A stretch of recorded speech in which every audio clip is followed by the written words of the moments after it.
Hi everyone, this is me Nishant and welcome you on Nishanti Academy. This is the part 5 of Industrial Relation and Labor Laws, and in this video we will deal with Factory Act 1948. ये industrial relation and labour laws का part 5 है जिसमें हम factory act 1948 का topic cover करेंगे। सबसे पहला topic factory act 1948 का हिस्टोरिकल बैकग्राउंड है। हमने already industrial relation and labour laws के पार्ट 2 में देख लिया है कि किन किन कारणों से भारत में industrial relation and labour laws आए और कैसे फैक्ट्री एक्ट 1881 का जन्म हुआ। जिन बच्चों ने अभी तक पार्ट 2 नहीं देखा है उन्हें मैं सजेस्ट करता हूँ कि वो industrial relation and labour laws की सारी सीरीज सीक्वेंस में देखें तो उन्हें ज़्यादा क्लैरिटी मिलेगी। और जिन बच्चों ने पार्ट 2 देख लिया है उनके लिए दो क्वेश्चन हैं। पहला, who is the viceroy at the time of factory act 1881? Factory act 1881 के समय भारत के वाइसरॉय कौन थे? और इसका आंसर आपको कमेंट सेक्शन में देना है। दूसरा, फैक्ट्रीज एक्ट 1881 के समय जो भारत के वाइसरॉय थे उन्हें फादर ऑफ डैश कहते हैं। तो इसका भी आंसर आपको कमेंट सेक्शन में देना है। अब अगर हिस्टोरिकल बैकग्राउंड की बात करें तो जब फैक्ट्री एक्ट 1881 आया तो इसमें बहुत सारी कमियां थी और ये एक्ट इंक्लाइन था ब्रिटिशर्स के वेलफेयर के लिए, ना कि इंडियन वर्कर्स के वेलफेयर को लेकर। साथ ही इस एक्ट का एक हिडन ऑब्जेक्टिव था और वो ये कि ये कम्प्लीटली प्रमोट करना चाहती थी ब्रिटिश टेक्सटाइल इंडस्ट्री को और इंडियन टेक्सटाइल इंडस्ट्री को कम्प्लीटली डेमोलिश कह लो आप या डिस्ट्रॉय कह लो करना चाहती थी। जिसके कारण इन्होंने ये जो फैक्ट्री एक्ट 1881 लगाया था वो सिर्फ इंडियन टेक्सटाइल इंडस्ट्रीज पर था। इसमें बहुत तरह की कमियां थी और ब्रिटिश गवर्नमेंट ने 1890, 1891, 1911, 1926 और इस तरह से बहुत सारे इसमें अमेंडमेंट करते गए। 1911 से लेकर के ये फैक्ट्री एक्ट इंडिया के सारे फैक्ट्री के ऊपर एप्लीकेबल हो गया। इनसे वर्कर को बेनिफिट तो मिला लेकिन इंडियन इंडस्ट्री पूरी तरह से चौपट हो गई। अब मैंने पार्ट 2 में ही आपको बता रखा है कि 1911 से 1926 के दौरान इंडिया में उपस्थित सारे इंडस्ट्रीज एंड फैक्ट्रीज के workers low wages, working hours, associations and unions इन सब मुद्दों के लिए आवाज उठा रहे थे, जिसके कारण 1929 में रॉयल कमीशन का गठन किया गया और इस रॉयल कमीशन ने 1931 को एक रिपोर्ट पास करी और उन्होंने ब्रिटिश गवर्नमेंट को कुछ सजेशंस दिए। वो सजेशन क्या थे? तो पहला, should appoint a labour officer, एक लेबर ऑफिसर का अपॉइंटमेंट। क्यों लेबर ऑफिसर अपॉइंट करा गया इससे भी रिलेटेड मैंने पार्ट 2 में आपको बता रखा है। जस्ट वॉच दैट पार्ट 2 और if you know then do reply in comment section. दूसरा, गुड वर्किंग कंडीशन, दूर थे उनकी कंडीशंस जो हैं अच्छे होने चाहिए, इसका उन्होंने रिकमेंडेशन दिया। कैंटीन फैसिलिटीज़ प्रोवाइड करी जाए, इसके बारे में बात कही गई। फेयर प्राइस शॉप, जिसे हम लोग राशन की दुकानें कहते हैं, जहाँ पर हम रिजनेबल प्राइस में लोगों को सामान मिलता है, तो उनकी इस्टेब्लिशमेंट की बात कही गई। पांचवा, मेडिकल एंड हाउसिंग फैसिलिटीज़ का रिकमेंडेशन दिया गया। अब 1931 के रिकमेंडेशन के कारण ब्रिटिश गवर्नमेंट ने अगेन इंडियन फैक्ट्रीज एक्ट में कुछ अमेंडमेंट करा और 1931, 1935, 1937 डॉट डॉट बहुत सारे हैं, बहुत सारे अमेंडमेंट हुए और ये अमेंडमेंट 1947 तक चलता रहा।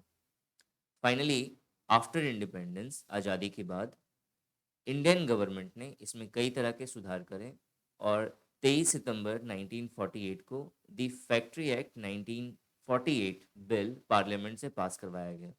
यह फैक्ट्री एक्ट 1948 1 अप्रैल 1949 से इंडिया के सारे फैक्ट्रीज के ऊपर लागू किया गया। अब आते हैं ऑब्जेक्टिव, उद्देश्य के ऊपर। फैक्ट्रीज एक्ट 1948, इसके ऑब्जेक्टिव क्या क्या थे? पहला, to ensure adequate safety measures, सुरक्षा के पर्याप्त उपाय को सुनिश्चित किया जाए। दूसरा, to promote the health and welfare of workers employed in the factories, जो भी वर्कर्स फैक्ट्रीज के अंदर एम्प्लॉयड हैं उनके हेल्थ और उनके हित की ध्यान रखी जाए। तीसरा, to prevent haphazard growth of factories through the provisions related to the approval of plans before the creation of the factory. Factory के इस्टेब्लिश करने से पहले उन्हें अप्रूव करवाना बहुत इंपॉर्टेंट हो गया, ताकि फैक्ट्रीज के का जो हैपहजार्ड ग्रोथ हो रहा था, मतलब मनमाना जो कार्य चल रहा था फैक्ट्रीज के अंतर्गत, उस पे अंकुश लगाई जाए। ये लास्ट वाले पॉइंट में कंफ्यूजन हो सकता है बच्चों को, तो इसे मैं समझा देता हूँ आपको। सपोज करिए आपको एक दुकान लगानी है अपने घर के पास में, तो आप क्या करोगे? आप पहले गवर्नमेंट से परमिशन लोगे या पहले दुकान लगाओगे? तो आंसर है सर, मैं पहले दुकान लगाऊंगा, अगर वो लीगल है तो। लेकिन अगर आप कुछ ऐसी चीज़ें बेचना चाहते हो जो गवर्नमेंट ने बैन कर रखा है या फिर वो लीगल नहीं है, तो सबसे पहले आपको क्या करना पड़ेगा? उस चीज़ की फैक्ट्रीज लगाने के लिए या उस चीज़ का शॉप लगाने के लिए पहले गवर्नमेंट से परमिशन लेना पड़ेगा। तो अब देखो हुआ क्या था, इंडिया जस्ट इंडिपेंडेंट हुआ था उस समय, तो उन्होंने इतना ज़्यादा वो सारी चीज़ों पे ध्यान नहीं देता था कि क्या चल रहा है, किस तरह से चल रहा है। उन्हें बस, क्योंकि बहुत बुरी हालत में इंडिया को ब्रिटिशर्स छोड़ कर गए थे, मतलब इतना लूट लिया था कि कुछ बचा ही नहीं था। तो इस सिचुएशन में इंडिया पहले तो वो सरवाइव करने की कोशिश कर रहा था। पहले तो ये चैलेंज था उनके लिए कि इतने बड़े पॉपुलेशन को सरवाइव करवाना और इंडिया को गवर्न करना, ये बहुत दिक्कत वाली बात थी, क्योंकि उसी समय ब्रिटिश गवर्नमेंट ने सीधा सीधा ये कह दिया कि जो सारे प्रोविंसेस हैं जो इंडिया में रहना चाहते हैं वो इंडिया में रहें, जिन्हें पाकिस्तान में जाकर के मिलना है वो पाकिस्तान में जाकर के मिले। तो सारे तरफ विद्रोह वगैरह सब हो रहे थे। तो हुआ क्या था उस समय, सपोज करिए आप उस समय काल के हैं और आपको एक फैक्ट्री लगानी है, तो आपको उस समय गवर्नमेंट से परमिशन लेने की ज़रूरत नहीं थी। जस्ट जाओ, अपने पैसे खर्च करो, फैक्ट्रीज लगा लो और अपना सामान बेचना शुरू कर दो। तो उस समय क्या था कि कुछ किसी भी चीज़ की फैक्ट्रीज लग जाती थी जहाँ प्रॉफिट ज़्यादा हो। तो हैपहज़ार्ड सिचुएशन मतलब कुछ ऐसा फैक्ट्रीज लगा दिया जिससे नुकसान ज़्यादा है लोगों का, और गवर्नमेंट को बहुत बाद में पता चल रहा है। तो गवर्नमेंट ने क्या कर दिया, इस चीज़ को सुनिश्चित कर दिया कि कोई भी फैक्ट्रीज लगाने से पहले उन्हें क्या करना पड़ेगा, गवर्नमेंट का अप्रूवल लेना पड़ेगा और उन्हें मेंशन करना पड़ेगा कि आप किस चीज़ की फैक्ट्रीज लगा रहे हैं। तो थर्ड वाला जो पॉइंट है वो यही कहता है। एप्लीकेबिलिटी की बात करें तो ये कहाँ कहाँ एप्लीकेबल था, तो ये कंप्लीट इंडिया में एप्लीकेबल था इंक्लूडिंग जम्मू एंड कश्मीर। दूसरा, covers all manufacturing process and establishment falling with in the definition of factory. जितने भी मैन्युफैक्चरिंग इंस्टीट्यूशन जो थे इंडिया के अंदर, जो फैक्ट्री के डेफिनेशन में फॉल करते थे। अब फैक्ट्री का डेफिनेशन क्या है हम लोग आगे देखेंगे। तो उन सब पे क्या था, ये उन सबको ये कवर कर रहा था, उन सब पर एप्लीकेबल था। तीसरा, applicable to all factories using power, power का मतलब इलेक्ट्रिसिटी, जो इलेक्ट्रिसिटी यूज कर रहे थे। दूसरा, एम्प्लॉइंग 20 और मोर वर्कर्स, 20 या उससे ज़्यादा वर्कर्स जो हैं वो एम्प्लॉय हैं अगर किसी फैक्ट्री में, तो वो इन एक्ट के अंदर फॉल करेंगे। On a day of the presiding 12 month, मतलब पिछले 12 महीने से अगर कोई फैक्ट्रीज में 20 वर्कर्स काम कर रहे हैं या 20 से ज्यादा वर्कर्स काम कर रहे हैं, तो वो सारे इस फैक्ट्रीज एक्ट 1948 के अंदर आएंगे। अब स्कीम ऑफ द एक्ट, अधिनियम की योजना क्या थी? This act consist of 120 sections and 3 schedules. अब ये 3 शेड्यूल्स बहुत इंपॉर्टेंट है। पहला शेड्यूल क्या है? Contains list of industries involving hazardous process, मतलब जिनका विनाशकारी प्रोडक्ट था, जिनसे नुकसान हो सके लोगों का, उन सारे इंडस्ट्रीज की लिस्ट है। मतलब किस किस तरह की इंडस्ट्रीज है जिससे मनुष्यों को या मानव जाति को नुकसान हो सकता है या किसी तरह की प्रॉब्लम्स हो सकती है, जैसे एसिड इंडस्ट्रीज। तो इस तरह की जितनी भी इंडस्ट्रीज हैं उससे इंसानों को नुकसान है, इवन जानवरों को भी नुकसान है, इन्वायरमेंट को भी नुकसान है। तो उन सब की लिस्ट मेंटेन करना, उन सब की लिस्ट बनाना। दूसरा जो शेड्यूल है is about permissible level of certain chemical substances in work environment.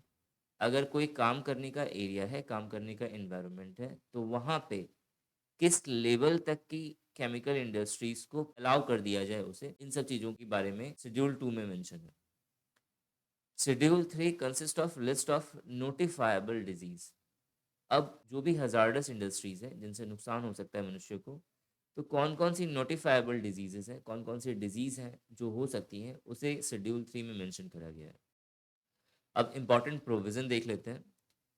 बहुत इंपॉर्टेंट सेक्शन है section 2। Section 2 defines factory and worker. अब सारे सेक्शंस आपको लर्न नहीं करने हैं, जो भी सेक्शंस मैं बता रहा हूँ आपको वो सारे लर्न करने हैं, और जैसे बता रहा हूँ वैसे लर्न करने हैं। पूरा लर्न करने बैठ जाओगे एक एक चीज़ की, नहीं मुझे तो सारा करना है, तो जिद होगी आपकी। बहुत सारे हो सकते हैं ऐसे बच्चे हों जो कमेंट सेक्शन में कमेंट करें कि ये सेक्शन क्या है ये बताइए, वो सेक्शन क्या है वो बताइए। So you are not going to clear any law exam, आपको कोई लॉयर नहीं बनना है, इस बात का आप ध्यान रखिएगा। आपको सिर्फ वो सारे एक्ट्स सेक्शंस पता होने चाहिए जो एक कॉमन पर्सन को मालूम होने चाहिए। तो आपको सिर्फ इतना ध्यान रखना है। रेंज अगर बता रहा हूँ तो वो रेंज आपको याद करना है, उसके अंदर आप अगर लेकर के बैठ रहे हो कि नहीं मुझे सारा करना है, तो ये आपकी विश है, पेपर में उसे उस तरह से क्वेश्चंस नहीं आएंगे। ठीक है। तो सेक्शन 2 वो क्या करता है, section 2 defines factories and worker, factory और वर्कर्स की परिभाषा देता है। सो डेफिनेशन ऑफ वर्कर क्या है, so worker means a person employed directly or through an agent or a contractor with or without the knowledge of principal employer, whether for remuneration or not, in any manufacturing process or in cleaning any part of the machinery or premises used for a manufacturing process। कार्यकर्ता क्या है, worker क्या है, या कार्यकर्ता लिखा हुआ है, वर्कर होगा यहाँ पे। श्रमिक की परिभाषा क्या है यहाँ पे, तो श्रमिक का अर्थ है एक व्यक्ति जो सीधे या एक एजेंसी या एक ठेकेदार के माध्यम से या मुख्य नियोक्ता के ज्ञान के बिना, मतलब मुख्य नियोक्ता मतलब जो उसका मेन मालिक है उस फैक्ट्री का, उसकी जानकारी के बिना किसी भी निर्माण प्रक्रिया में या किसी निर्माण किसी मशीन, यहाँ पे होगा मशीनरी के परिसर, ये हिंदी में थोड़ी गड़बड़ हो गई है, ठीक है, मैं आपको समझा दे रहा हूँ उसमें है क्या। सो वर्कर्स वो सारे एम्प्लॉयड को कहा जाएगा जो या तो डायरेक्टली रिक्रूट हुए हैं किसी भी फैक्ट्री के अंदर, या फिर किसी एजेंसी कॉन्ट्रैक्टर के द्वारा रिक्रूट करे गए हैं। और ये ज़रूरी नहीं है कि जो मेन एम्प्लॉयर है, प्रिंसिपल एम्प्लॉयर है यानी कि मालिक, उन्हें पता हो उन वर्कर्स के बारे में। इन सारे वर्कर्स को रेमुनरेशन दिया जा सकता है, नहीं भी दिया जा सकता है, इससे भी मतलब नहीं है। इन एनी मैन्युफैक्चरिंग प्रोसेस, मतलब अगर कोई फैक्ट्री है और अगर वो कुछ मैन्युफैक्चर कर रही है, तो इसके अंतर काम करने वाला कोई भी कर्मचारी, कोई भी वर्कर, कोई भी श्रमिक, चाहे उसे वेजेस दिया जाए चाहे उसे वेजेस नहीं दिया जाए। होता क्या था कि बहुत सारे जैसे ऑनर ऐसे थे वो कि आसपास के लोकल लोगों को पकड़ के लाते थे, उन्हें कुछ कर दिया, उन्हें बोला कि चलो ठीक है तुम्हें मैं किसी तरह से हेल्प कर दे रहा हूँ और बदले में तुम आकर के यहाँ पे काम कर दो, तो उस समय से इन्हें रेम्यूनरेशन नहीं दिया जा रहा है, किसी तरह का वेजेस नहीं मिल रहा है। ठीक है। और चूंकि अब ये गरीब हो गए तो अब ये जो है अब बड़े बड़े लोगों के सामने इनकी आवाज़ ऐसे भी नहीं निकलेगी, तो बोलेंगे ठीक है हम कर देते हैं, तो वो आकर के काम कर रहे हैं सपोज करिए, और बहुत ही हजार्डस इंडस्ट्री है। अब उस समय काम करते करते इनकी तबीयत खराब हो गई, तो जिम्मेवार कौन है, कोई तो जिम्मेवारी लेगा ना इनकी। तो इसीलिए गवर्नमेंट ने कहा कि वेजेस मिले या ना मिले हमें उनसे मतलब नहीं है, अगर वो आपकी इंडस्ट्री के अंदर आपके फैक्ट्रीज के अंदर अंदर एम्प्लॉय है, भले ही मालिक जाने या ना जाने, चाहे वो डायरेक्टली रिक्रूट हो, चाहे वो किसी एजेंसी के थ्रू, चाहे वो कॉन्ट्रैक्टर के थ्रू, बस आपकी इंडस्ट्री में काम करने वाला होना चाहिए, और वो किसी भी तरह का काम कर रहा हो, चाहे वो डायरेक्ट जो है वो प्रोसेस में, मैन्युफैक्चरिंग प्रोसेस में एंगेज हो, चाहे वो किसी मशीन को साफ कर रहा हो, चाहे वह उस फैक्ट्री के प्रेमिसेस को साफ कर रहा हो, तो उस सिचुएशन में उसे हम क्या कहेंगे, वर्कर्स कहेंगे। और उसे अगर किसी तरह का नुकसान होता है तो जिम्मेवार ये कौन लेगा, तो जो कंपनी है या फिर जो मेरा फैक्ट्री है उसका मालिक। नेक्स्ट है फैक्ट्री की परिभाषा, फैक्ट्री का डेफिनेशन, कारखाने की परिभाषा। तो अब इसके तीन इंपॉर्टेंट पॉइंट हैं। सो फैक्ट्री मीन्स किसी भी तरह का आधार जो इंक्लूड करता है, number one, where 10 or more workers are working or were working on any day of the preceding 12 months and in which any part of which manufacturing process is being carried out with the aid of power or electricity। तो पहली परिभाषा ये है कि 10 या उससे ज़्यादा श्रमिक इन्वॉल्व होने चाहिए, और फैक्ट्रीज इस तरह की होनी चाहिए जो इलेक्ट्रिसिटी से रन कर रही हो, मतलब जिसके अंदर पावर जो सप्लाई है वो इलेक्ट्रिसिटी हो। और इसके अंतर्गत जो भी वर्कर्स हैं, चाहे वो पिछले 12 महीने में उन्होंने एक दिन ही क्यों नहीं काम करा हो, तो भी वो फैक्ट्री के डेफिनेशन के अंदर फॉल करती है। दूसरा, वेयर 20 और मोर वर्कर्स आर वर्किंग और were working and any day of preceding 12 month in a manufacturing unit without the aid of electricity. 20 या उससे ज़्यादा वर्कर्स होने चाहिए, वो पिछले 12 महीने से वो वर्किंग कंडीशन में हो उसमें से, या फिर पूरे 12 महीने में वो उन्होंने अगर सिंगल डे एक दिन भी काम करा है तो भी जो है, या काम करा था, तो भी जो है वो क्या है, वो वर्कर है, और ये इंस्टीट्यूशन है वो मेरा फैक्ट्री होगा।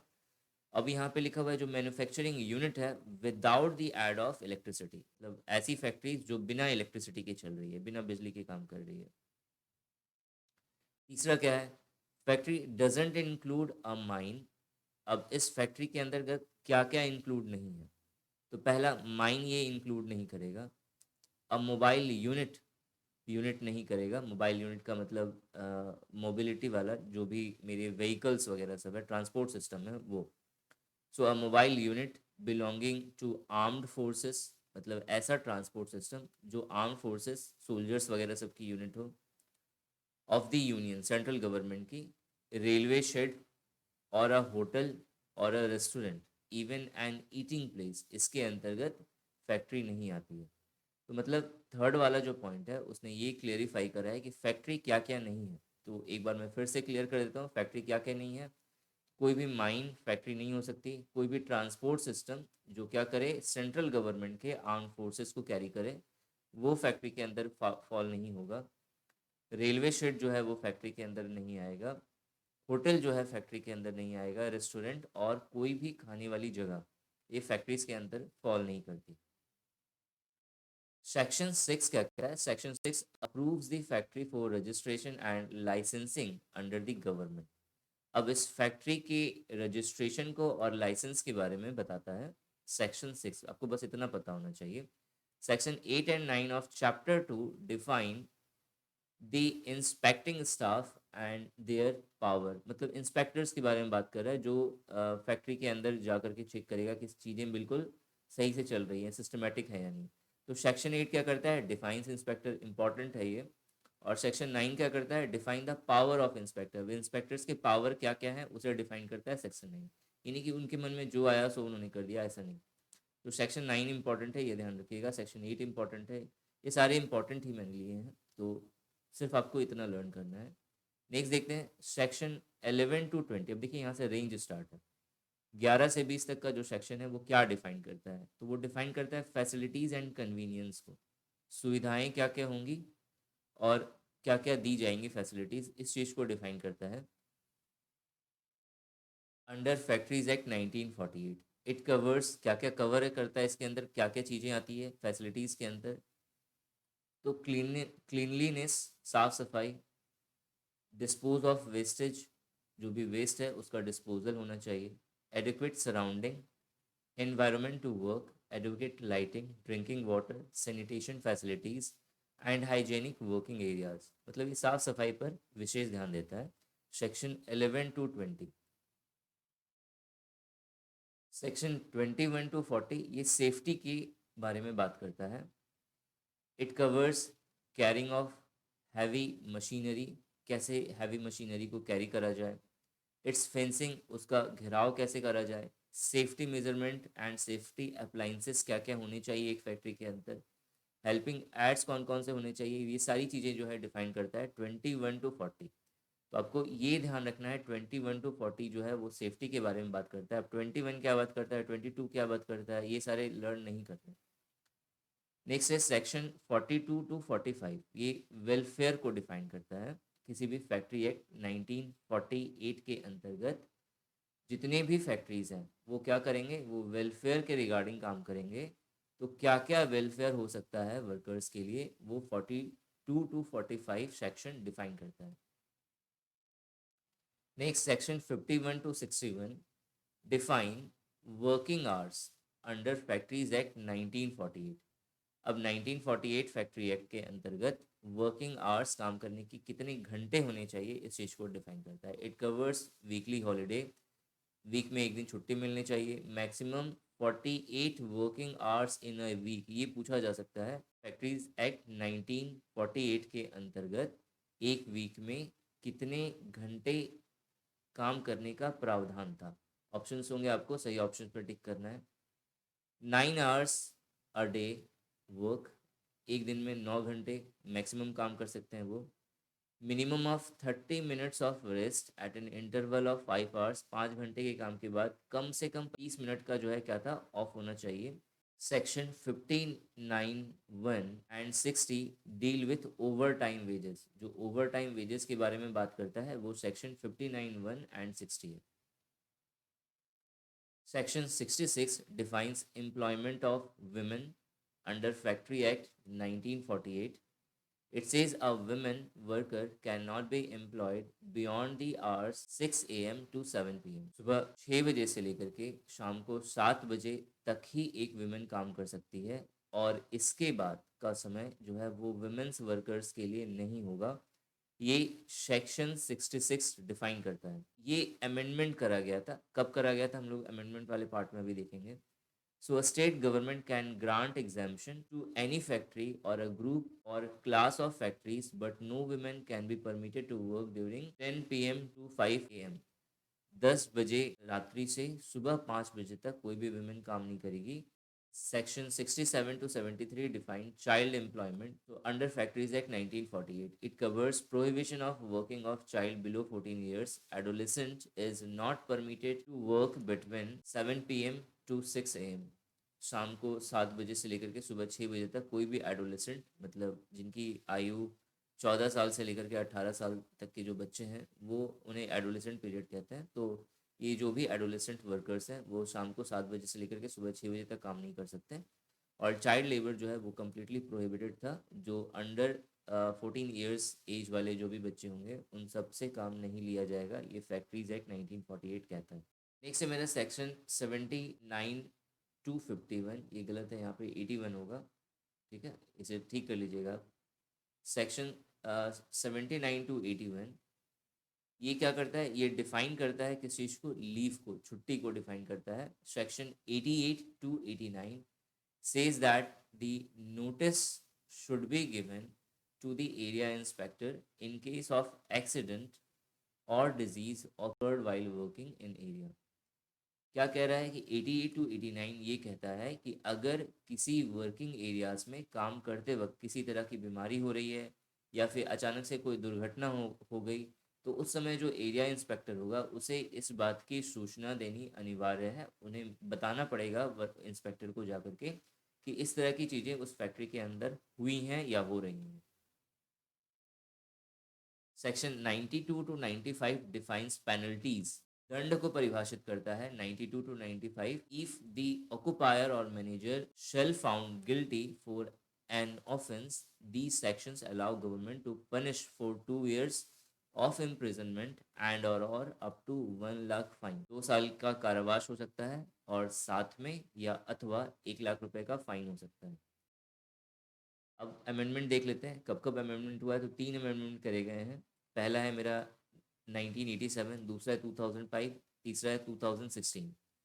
अब 2016 वाला जो है ये अभी तक जो है पास नहीं हुआ है, तो इसके बारे में ज़्यादा कुछ अभी ध्यान नहीं देना। पहला है मेरा 1987, add a separate chapter of hazardous process of factories. जो भी हजार्डस प्रोसेस है फैक्ट्रीज के, उनके ऊपर इन्होंने क्या करा था, 1987 में एक अलग से चैप्टर बना दिया था। 2005 seek restriction of women employment in the factories in night shift। State government जो है वो क्या कर सकते हैं, इस रेस्ट्रिक्शन को हटा सकते हैं अगर उन्होंने प्रॉपर सेफगार्ड जो है प्रोवाइड करवाए हैं वुमेन्स के लिए। मतलब 2005 वाला जो अमेंडमेंट हुआ है उसके अंतर्गत विमेन जो है वो नाइट शिफ्ट में काम कर सकती हैं अगर वो फैक्ट्री या इंडस्ट्री विमेन की सिक्योरिटी की जिम्मेवारी ले रही है अपने ऊपर। अब 2016 क्या करता है, बहुत ज़्यादा डिटेल्स में इम्पोर्टेंट नहीं है, बस जान लो आप कि कारखाना श्रमिकों के लिए ओवर टाइम काम करने के घंटे की मौजूदा सीमा को बढ़ाने के लिए, जो मतलब ओवर टाइम अगर काम कर रहे हैं लोग तो कितने घंटे ओवर टाइम करेंगे, तो उसकी सीमा बढ़ाने के लिए जो है 2016 में एक एक्ट बनाया गया था लेकिन पास नहीं हुआ। ये कंप्लीट फैक्ट्री एक्ट 1948 था। मैं आशा करता हूँ कि आपका कॉन्सेप्ट क्लियर हो चुका होगा। Thanks for watching this video and wish you good luck for your paper.